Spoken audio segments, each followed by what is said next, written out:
western wall tunnel underneath the Temple Mount. We are here with Amit Grinfeld under the wall.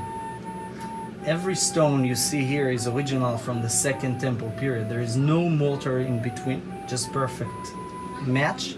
And it recedes, it goes back about 1.8 centimeters, a little less than an inch, to get the building more stability and to prevent the illusion when you're back and below it that it tips down over your head.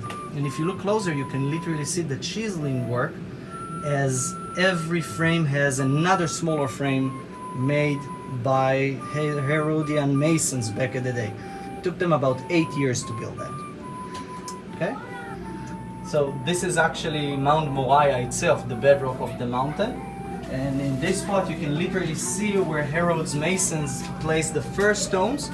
So right now I'm touching the very nature, the very ground as it used to be, and the very beginning of Temple Mount. Farther down the tunnel now. To recover this and make it accessible to the public took 18 years. On the right are the original Herodian wall stones, each chiseled perfectly, no mortar. They fit together with amazing precision without lasers or any cutting tools like we have today. All hand carved, all hand set, and yet perfectly preserved, over 2,000 years old. Above us is the Temple Mount. Herod was a perfectionist, and he demanded his men, even on areas where Temple Mount is high enough and they didn't need to build stones over here, he told them to dress the bedrock as if it is part of his wall. So you can see the Herodian chiseling marks everywhere. Tens of millions of little chiseling marks everywhere. Such a hard job, and such a perfect one too. We've turned from the main tunnel. This is a Maccabean water tunnel which came in under the wall, and we're literally walking into the water tunnel now, carved out of the bedrock. This was the aqueduct, 60 feet underground, chiseled through solid limestone.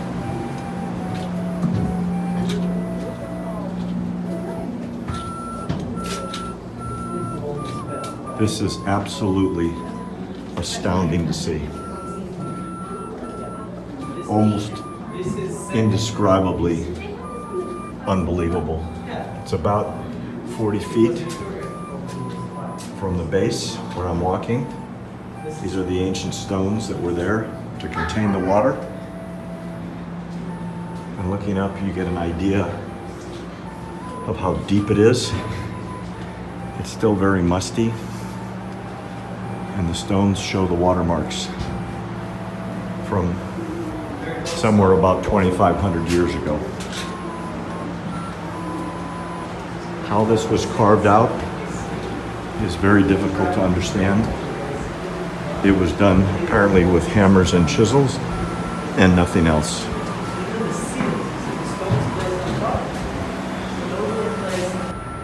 This is a mikveh, or ritual Jewish cleansing bath, that is over 2,000 years old, adjacent to the main tunnel. And it still holds water. And you can see where the water drained in to keep it full. The technology to build this came from 3,000 years ago, and it's still operational. We are in what's called the Herodian dressing room. This is approximately 2,000 years old, just being excavated. Special construction, still intact. If you will follow me for a second, I will show you. It's kind of a sad thing they found here from the very destruction of the city by the Roman army. They found lots of those rounded stones that were fired on as projectiles by Roman war machines, and some of them probably broke the ceiling and landed inside this chamber. Those were fired by catapults.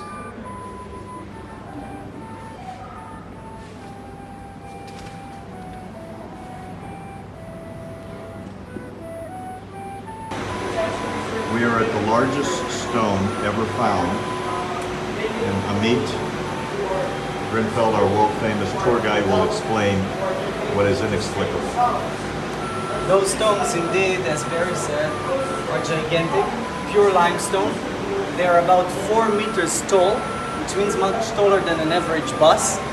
And it is such a heavy rock, and we don't even know how they move them. Some of those rocks, like this one, weighed like about 6 or 7 battle tanks.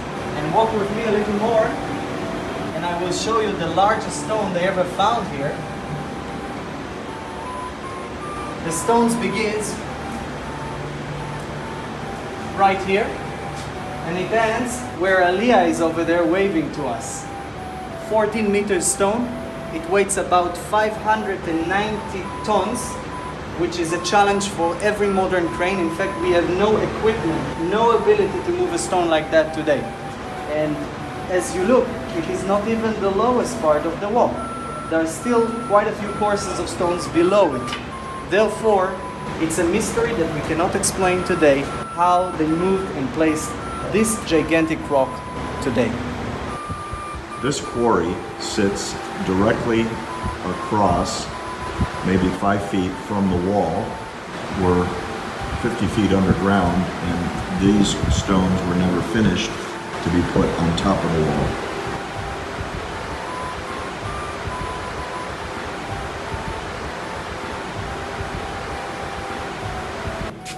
I'm now walking in the longest tunnel under the western wall in the temple now.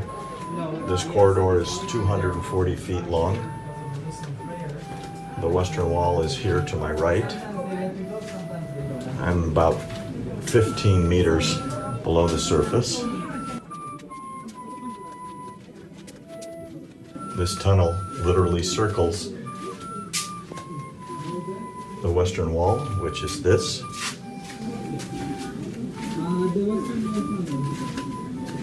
And as we look down, you can see remnants of the original stones from the top of the wall from the King Herod period, which is 2,000 years old.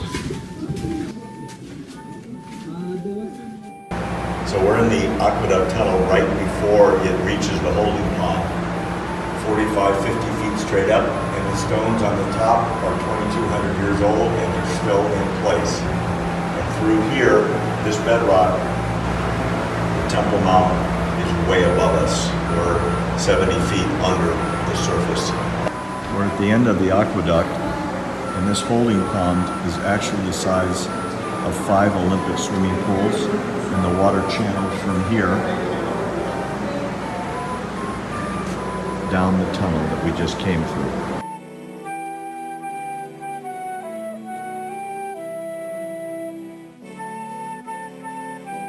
Hi everybody, this is Amit, the tour guide from Israel.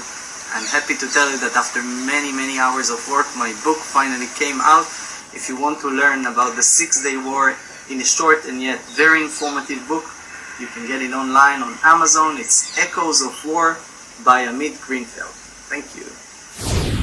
Thanks for joining us on Because You Asked. You can always write to me at barry@americantruthproject.org. I promise to get back to you. And you can go to our website, americantruthproject.org, where you can sign up to be on our mailing list. It's always free, and you'll never miss an exciting episode. I'm Barry Nussbaum.